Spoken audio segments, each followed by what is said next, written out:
So I'm up here by the creek.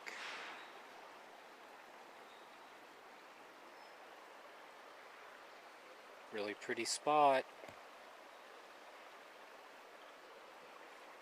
And as always, learning about life and why we do what we do. Last time we spoke, we were talking about why we were showing up to do something called meditation and what it was that we thought that we might gain from meditation. And I was dispelling some of the supposed benefits of meditation, not necessarily because any kind of an ism or any kind of particular practice, though I must say that Soto Zen and what's called Shinken-taza I guess are the thing that I resonate with, though those are Japanese words, and I'm a guy born in Southern California, raised on a skateboard, eating potato chips. So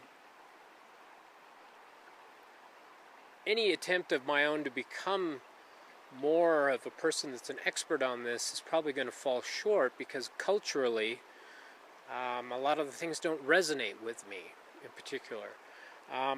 But there are some takeaways that I've had that I think are worth sharing. And one of these takeaways is, again, addressing the concept of mindfulness, because it's becoming ubiquitous and a bit of a catchphrase since Google adopted it, and other Bay Area tech companies and startups are all aflurry with this. And I'm not here to downplay any of that, but I'm just here, like I said, as a radio signal. You could just as easily ignore me like you're working on ignoring your own thoughts.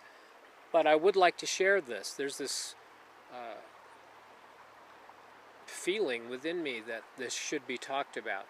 And whether I'm right, whether I'm wrong, doesn't make any difference. This is all some sort of projection of our minds, if you will. You can take it, you can leave it. But from this place inside of me, something wants to emerge. So I'm learning, and in the process of learning, how to let this just come. So I appreciate you bearing with me. The thing that I want to talk about with meditation is that this is something that we already essentially know how to do. We don't need a technique. We don't need to go to school. We don't need to really learn from anyone else. We need to remember. But whatever way, shape, or form that points us in that direction is going to be obviously what it is that we need in that time, in that place. I'm here because there's this juxtaposition happening. We have the creek making this noise, and I have my funny microphone here. So the creek is making this noise,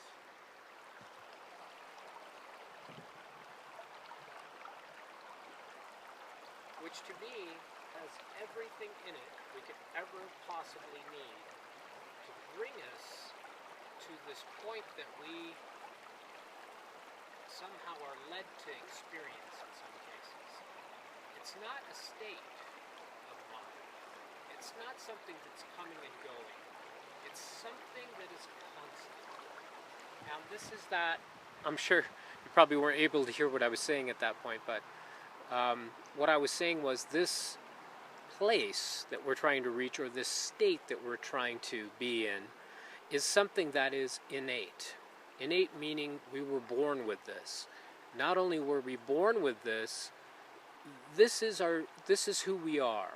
And I use things like true nature, I use things like true self, and all of these things are just words, guys. They're just pointers. There really is no way to be able to say this is true or that is true. All of this kind of denotes that subject of Robert or whomever, and then the object of You know, my desire to have a quiet mind is an object, and the thoughts that surround that. So, why am I sitting here at the creek with 89A up here, which is loud with trucks and cars, and over here we have this natural setting that is, you know, not entirely untouched, but it has elements of it that are natural. So we have the natural elements happening over here that something inside of me yearns for. Is this getting back to this place with the birds, the sound of the wind in the trees, the feeling of that on the skin, the connection with that. Well, that's great, Robert, you can do that, but what if I can't get near the creek? This is what I've been trying to share with you, is recording these sounds and sharing them with you, because for me, what we see here is I'm surrounded by, and behind me, this to me became my teacher. How do I speak for my teacher? I just need to point at it and say, this is a place where we can get back to letting the mind rest in the heart. And that being that we're not trying to stop the thoughts. Stop trying to stop the thoughts and the thinking. That's not it. It's the radical acceptance of whatever's arising in this moment. Just letting things be as they are. I'll give you an example. There was a Robert a while back, the Robert thing, the meat, bone, brain thing, with the mind in it, that would come to the creek and couldn't settle because there was some noise over here from people or traffic. Because there was always this seeking for this perfection of silence, because there was that yearning to be able to make a connection and be able to achieve a state of mind or a state of well-being or a blissful state or a peaceful state. I'll digress for a moment here. One of my pet peeves is the people that say, you know, I have created this peaceful state and you got to stay out of it. Stay out of my peaceful state. Don't interrupt. She was interrupting my peaceful state. He was interrupting the state of peace and calm and bliss I have. So they need to get away so I can get back into my peaceful place. If we have to work that hard at it, maybe we need to take another look at the fact that what we might be doing is that we might be creating stress around trying to get into a peaceful state. So this is a strange thing to do. Anyway, the juxtaposition. We have the natural sounds, we have the traffic sounds. That Robert thing that couldn't be at peace with the things that were supposedly contrary to the sounds of nature created a lot of resistance within the Robert thingy-jiggy up here. Tons of resistance. Making this right, making that wrong. So there was many years of that. What this was not an acceptance of what was so. What is so is there's traffic up there, okay? And there are people in cars. They're traveling. So we've got traffic, and they're going to do their thing. They have their right to be up there in their cars. And guess what? I used a car to get up here. So how can I make that wrong for others? So, in a nutshell, what I'm saying here is that when there is this acceptance of what is so and what is happening right now in this moment, not trying to create some sort of perfect state, there is less resistance within the mind, less resistance to what's happening around us. We might want to take a look at that. Are we looking for the impossible? Are we waiting for perfection, the perfect moment, the perfect time?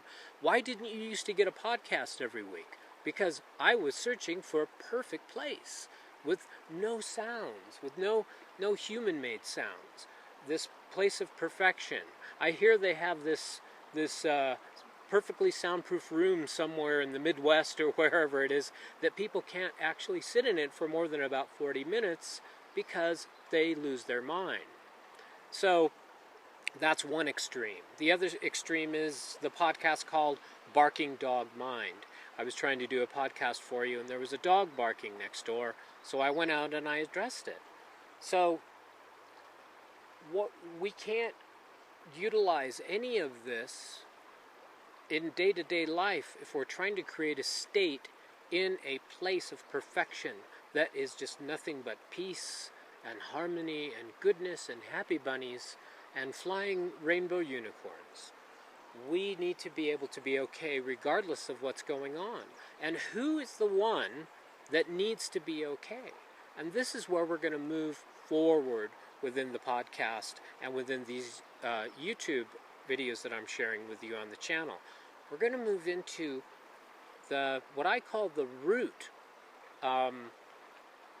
Like for instance, I just went to the doctor and I have some health issues, and they didn't even ask me what my diet was. I find that very curious because, you know, this is a machine, a beautiful, wonderful machine.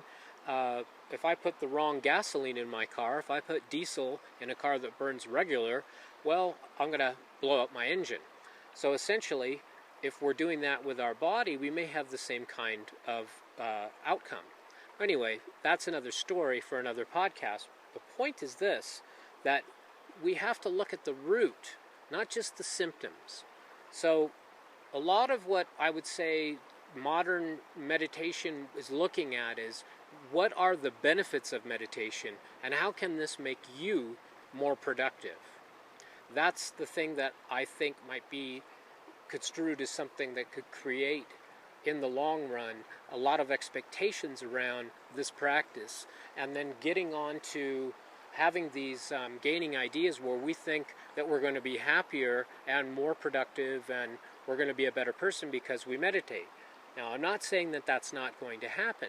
That can be an outcome of a meditation practice. You can experience those things. But I'm just trying to point to these things to you early on your journey to share with you that when we do this, when we meet ourselves, when we sit down in this quiet place, when we take away all distraction, and we're just sitting, just being, like I say, without a net, no mantra, no Buddha to help us, nobody there but the Robert thing or the whomever thing. When you come up against the Robert thing for the first time, there might be a tremendous amount of resistance there. Now, what's going to move you forward into your practice if you build the expectations around this and people are telling you this is going to make you less nervous, you're going to be able to sleep better, you're going to be able to lose weight. Now, that's just addressing the symptoms. What is the root? What is really going on? What are we really looking for? What is it we really want? Are we willing to come at this with Suzuki Roshi, who is at the Zen Center in San Francisco, wrote a book called Zen Mind, Beginner's Mind. I don't recommend a lot of books. This one's pretty good, but only if you've done a little bit of meditation. His idea was, let's try to keep the practice pure. And that in that purity to the practices, when I came to this type of practice, I had absolutely no preconceived idea of what was going to happen. This was probably my saving grace of not creating around it too much expectation of an outcome and then gaining ideas around the practice. There is no practice. Forget about it. Don't create a practice. Don't create a bunch of unreasonable expectations around this. This is something that's very natural. This is something that you were born with, and basically what it is sitting, being, just being oneself, sitting around, doing nothing. So that's pretty much it. And if you can find a creek to sit next to, that's great. Because what I found was this, is that listening to these sounds and focusing on these sounds let my mind rest. And I love the saying, let the mind rest in the heart. This is that place in the center within us of compassion, empathy, love for ourselves, love for others, love for all that is living. Everything is around us. I'm sitting on a rock. It's all alive. Everything has this energy coursing through it that is us. Remember, we are the energy that's holding all of this, what we call space. I know it might sound like mumbo jumbo, but And it may be. Anyway, it's my pleasure now to be able to come to this point to share at this depth with you. Let's go toward the root, and that's the journey that I'm inviting you to take with me. Getting past the symptoms, past the expectations of what it is that we may be able to achieve as a meditator, as someone who sits in a special place with a special little suit on. We don't need to do that. You can if you want, but you don't need to. So, here we are, sitting by the creek. I invite you to find a place to sit like this. Just be, just listen. Don't try so hard. Be kind to yourself. Be gentle. So listen to the podcast on iTunes. It's called A Quiet Mind. You can go to the website, which is aquietmind.com. The the YouTube channel is A Quiet Mind TV. Still trying to work some of the bugs out there. And of course the email that I have is aquietmind@gmail.com. I'd love to hear from you. I'm also working on a site called Patreon, where if you want some more podcasts, you can donate to help me buy fancy equipment like this and share this with you on a more regular basis. Once again, thank you so much for listening, and bye for now.